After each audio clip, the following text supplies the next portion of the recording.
De retorno. Por Romeu A. Camargo. Por mais afeito esteja o aprendiz da revelação nova aos enunciados da fé que o reconforta e educa para a grande transição, a morte é sempre um caminho surpreendente. Sabemos que a reencarnação nos informa, na carne e que, antes de qualquer operação biológica no renascimento, já vivemos na pátria espiritual, quase sempre no mesmo ponto em que se verifica o nosso reingresso. Entretanto, quem não experimentaria o deslumbramento do novo despertar?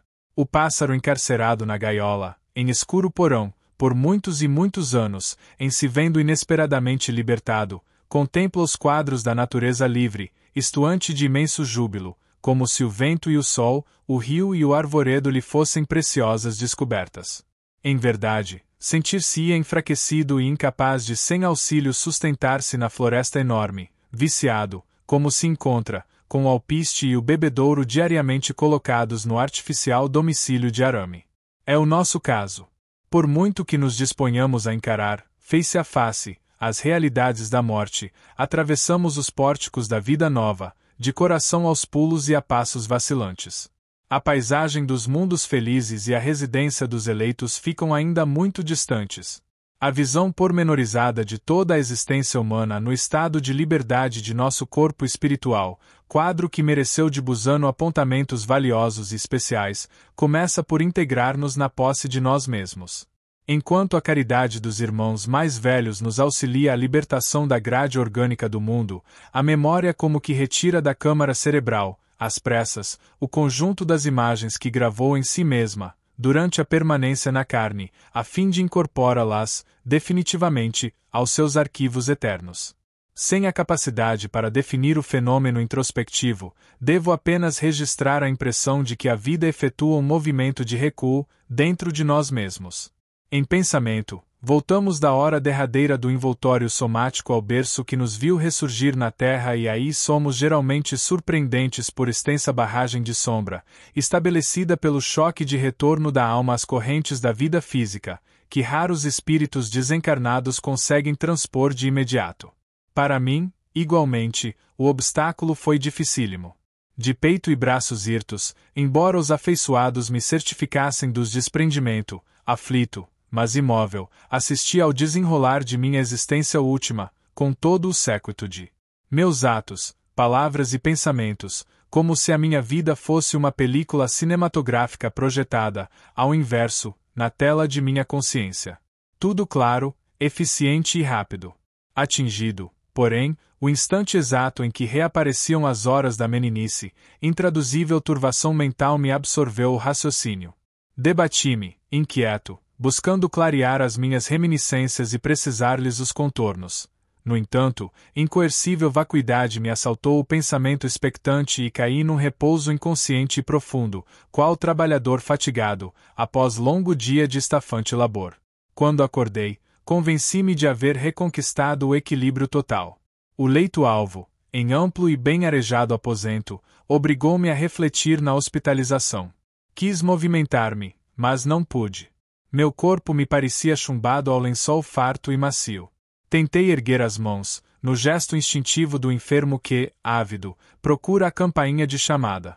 Contudo, meus braços desobedeceram, como se fossem de bronze. Examinei a sala, assombrado.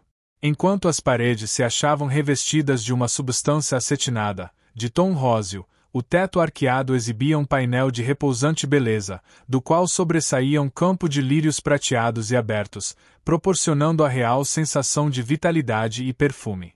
A contemplação do quadro, que se desdobrava no alto, pareceu-me reanimar-me. Leve sopro de renovação fortaleceu-me o íntimo. Poderia falar? Pensei. Que espécie de enfermidade me deprimia? Não sentia dores físicas, e, entretanto, extremo abatimento me anulava todas as forças. Tentei gemer e consegui. O meu ai arfante cortou o ar em dolorido apelo. Aproximou-se alguém, e, então, pude ver a meu lado graciosa mensageira de ternura fraterna.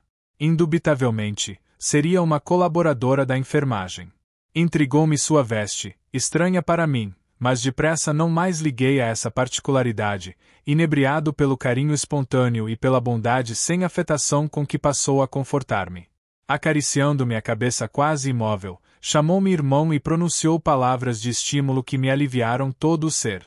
O contato daquela mão de enfermeira, tocada de boa vontade, parecia inocular-me fluidos revigorantes. Noutra ocasião, talvez eu não tivesse notado, mas, agora, surpreendia em mim, sem dúvida em razão de meu pronunciado enfraquecimento, certa receptividade magnética que, em outras circunstâncias, me passaria despercebida. Reconheci essa minha virtude, reparando que a jovem assistente projetava sobre mim, intencionalmente ou não, copiosa chuva de forças reconfortantes que eu, num impulso firme de vontade, procurava acumular na região da voz, tentando a fala. A intimidade com a literatura espiritualista me favorecia as operações naturais do pensamento. Doente e enfraquecido qual me achava, não seria justo aproveitar as energias que me repassavam o campo orgânico? Sendo a vontade o elemento determinador nos fenômenos magnéticos, não poderia, de minha parte, valer-me dela na aquisição de recursos com que me fosse possível rearticular a palavra? Desejei, então, instintivamente, transformar a garganta num aspirador vigoroso para fixar as energias flutuantes em minhas cordas vocais. Iniciei o exercício silencioso e recebi a impressão nítida de que os fluidos emitidos pela enfermeira se condensaram no ponto indicado por minha mente. Findos alguns instantes de expectação, meus lábios se moveram e as palavras surgiram entrecortadas. Minha irmã, indaguei, com dificuldade. Onde estou? Que aconteceu? A interpelada, muito gentil, declarou que eu me achava abatido e aconselhou-me serenidade. Perguntei pelos meus familiares, pelos amigos, pelo médico da casa e pelas drogas que deveria tomar, melhorando o timbre de voz à proporção que me adiantava na experiência nova. A jovem sorriu e informou. Chamarei o amigo que o aguarda na antessala. É companheiro que lhe espera o despertar. Retirou-se, lépida, e percebi que minha resistência decresceu. Agora, sozinho, experimentei monologar, mas não fui além de algumas frases que para outros seriam ininteligíveis. O abatimento quase completo voltou a imperar sobre mim. Decorridos alguns minutos, regressava, a jovem, fazendo-se acompanhada de alguém. Era um cavalheiro maduro, alto, de rosto pletórico, corpo bem fornido e passo firme. Abeirou-se de mim com simpatia, e, quando aplicou a destra sobre a minha fronte, renovei o processo mental de absorção da força que ele me trazia e o meu revigoramento não se fez esperar. Pousei nele os olhos, agora mais seguros, e reconheci-o. Confrangeu-se-me o coração no peito. Era Lameira de Andrade. Até ali me sentia tão naturalmente instalado naquela casa como se estivesse num hospital terrestre comum, julgando-me reintegrado no aparelho físico. Mas, e a presença de Lameira que eu sabia desencarnado desde muito? Refleti na possibilidade de estar sendo agraciado por dons mediúnicos e dirigi-me a ele, tentando tranquilizar-me. Obrigado, meu irmão, obrigado. Não contava com uma clarividência tão avançada. O visitante ouviu-me as frases impronunciadas, sorriu, franco, e acrescentou. Você já dormiu bastante e deve sabê-lo. Acha-se num hospital de emergência. Você, Romeu, está desencarnado. A inopinada revelação me golpeou profundamente. O coração, como se fora lançado por invisível chicote, bateu precipite no tórax. Aturdi-me. Apalpei o leito, as vestes, a mim mesmo, tudo tangível, adensado, concreto. Intraduzível sensação de asfixia começou a entontecer-me, experimentando eu o mal-estar da criatura encarnada ao sentir o sangue afluir-lhe à cabeça. Aflitivas perguntas vagavam em meu ser. Como teria sido aquilo? E meus interesses na terra? Meus serviços inacabados? A sumária declaração do companheiro perturbara-me. Recordei a desenvoltura com que nos habituamos a doutrinar os irmãos desencarnados na experiência comum, e somente aí senti brotar em meu íntimo a verdadeira piedade por todos os que são arrebatados à realidade da morte, na ignorância do além. Lameira percebeu-me o constrangimento e informou, prestativo. Meu caro, com a transição pelo túmulo nada se acaba, mas tudo se modifica, se nos achamos efetivamente empenhados no verdadeiro aperfeiçoamento. Agora, as oportunidades são outras, as do mundo foram interrompidas. O que você fez está feito. Talvez porque meus olhos se nublassem de prato, aditou em voz firme. Não cultive qualquer estado mental deprimente. Onde a matéria é mais leve, a vibração espiritual é mais importante. Lembrei-me de antigos estudos e esforcei-me. Logrei concentrar, de novo, as minhas energias, confortado, perguntei por meus familiares de outro tempo, estranhando não me houvesse recebido ali, no recomeço da vida nova. Com a mesma calma, o prestimoso companheiro explicou, delicadamente. Nem todos podem retornar, com o êxito desejável, à comunhão com o círculo doméstico. Há emoções violentas que nos prejudicam, sem que apercebamos isso. A planta frágil exige proteção. Adaptação e crescimento são imperativos artigos da lei. Espere. E contou que inúmeros irmãos desprevenidos, quando se rebelam contra o socorro assistencial de que me via rodeado, são naturalmente atraídos para velhos círculos de luta, escravizando-se a sensações que não mais se justificam, e passando a viver em longo processo de vampirismo natural. A palestra do amigo, reportando-se a paisagens sombrias e a almas atormentadas, quando me afligiam os meus próprios cuidados, acabou por levar-me a indefinível abatimento. Assaltou-me a dispneia dos asmáticos. Lameira compreendeu tudo, silenciou como quem ora sem palavras e começou a aplicar-me passes na região do baço. Vi-lhe as mãos, despedindo brilhantes raios róseos, arrancando, ao contato de minha epiderme, fios tênues de uma substância azul-violácea. Pouco a pouco, reparei que forças novas me invadiam, como se eu fora emperrada máquina repentinamente lubrificada e restituída, com êxito, às suas funções normais. Terminada a intervenção magnética e surpreendido ante o milagroso efeito, pude sentar-me, amparando-me nos braços do amigo que se acomodou ao meu lado, com o sorriso do colaborador vitorioso e feliz. Aqui, esclareceu, bondoso, o passe é uma transfusão de energias, com resultados imediatos, quase milagrosos.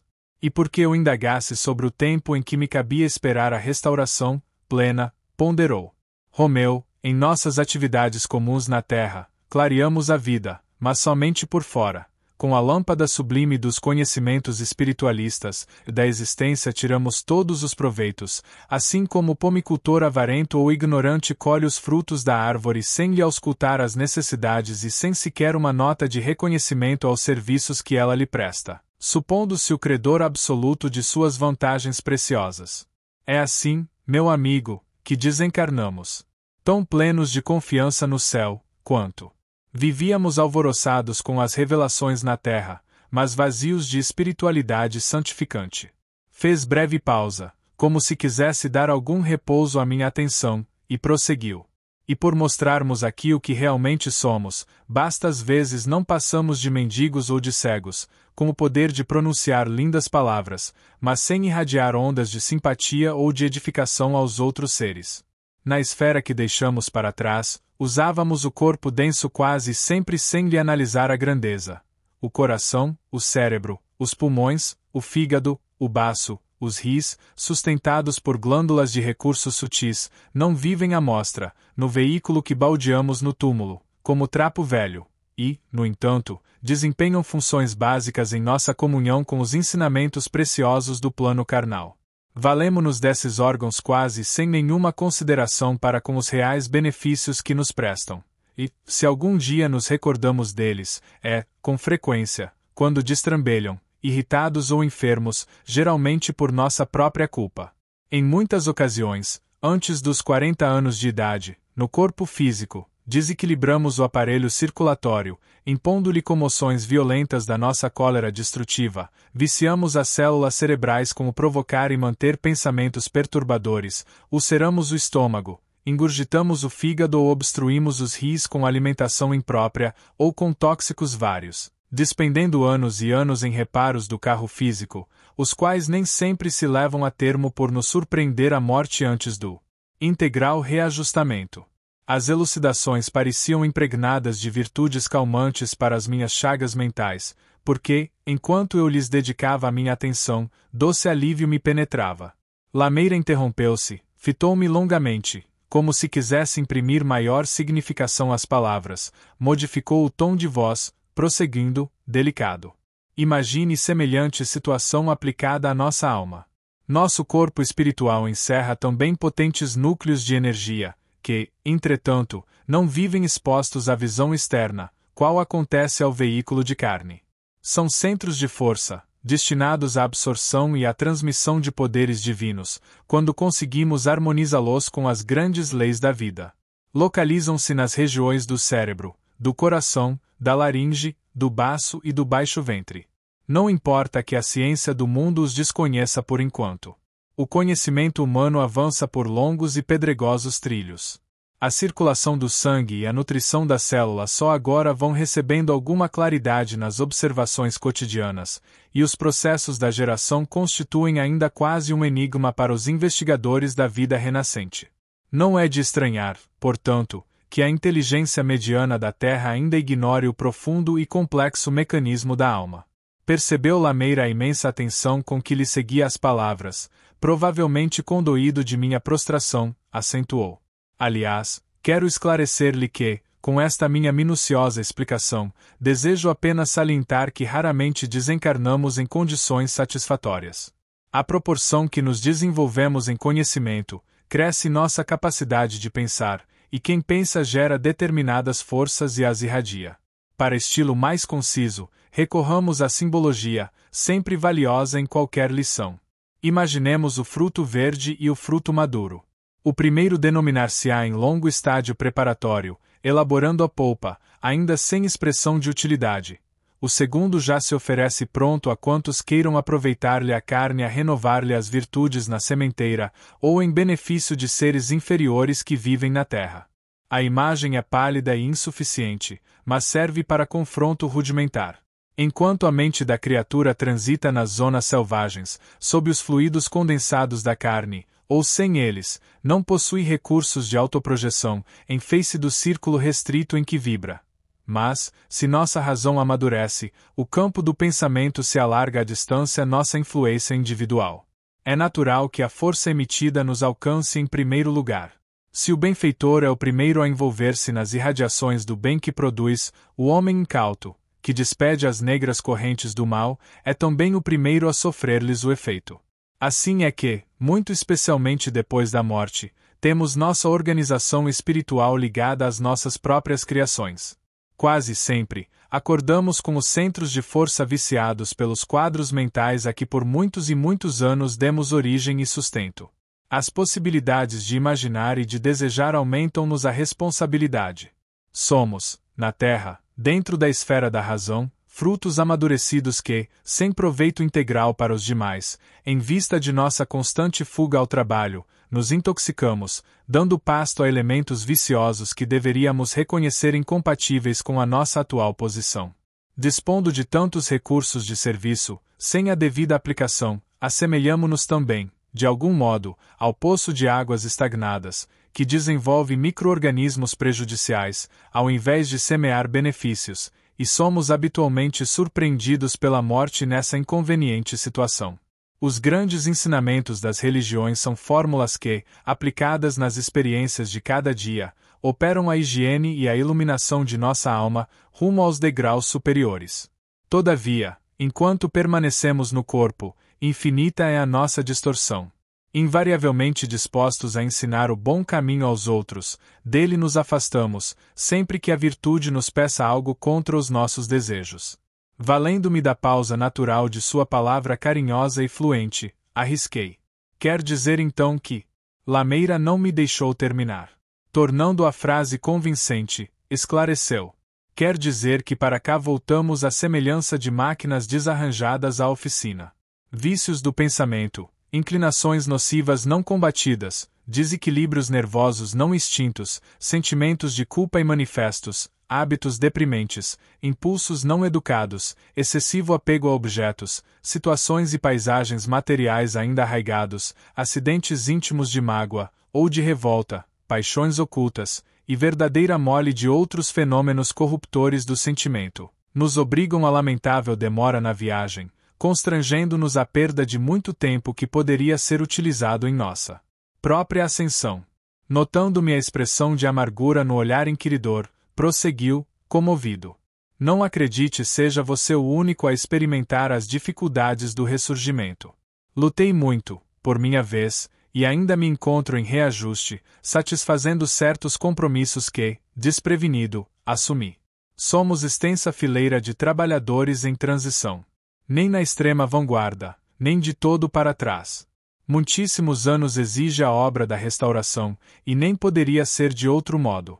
Ainda assim, meu amigo, cabe nos render graças a Deus, porque milhões de pessoas, embora já sem o veículo de carne, permanecem aferradas à matéria, com o risco de maiores desilusões para a necessária libertação. Tais instruções calaram-me fundamente no espírito. Recordei a leitura das mensagens e dos apontamentos de André Luiz e conclui, pela experiência direta, que enfrentava, por minha vez, os duros tempos do concerto próprio. Desdobraram-se os dias entre a aflição e a saudade, amenizadas, de alguma sorte, pelas novas amizades que me floriram a estrada de alegrias surpreendentes. Lameira foi para mim um cicerone bondoso e um amigo vigilante. Pouco a pouco, reconheci que recebemos do além o que realmente criamos para nós mesmos, em contato com as criaturas. Tudo o que é nosso em nós demora. O amor encontra, depois da morte, aqueles a quem se consagra ou aquilo a que se devotou. O ódio convive com as imagens horrendas que para si mesmo gerou e das quais se alimenta. É assim que me restauro, e, guardando intacto o velho ideal de aprender e servir, no trabalho de engrandecimento da vida imperecível, eis-me de retorno aos companheiros de luta, oferecendo-lhes o relatório de minhas surpresas iniciais na espiritualidade. Saibam, destarte, que o corpo de sangue e ossos é simplesmente uma sombra da nossa entidade real e que todas as nossas virtudes ou vícios a nós se atrelam na terra, pelo que, cada qual depende o caminho aberto ou o desfiladeiro sombrio na sublime romagem para a luz.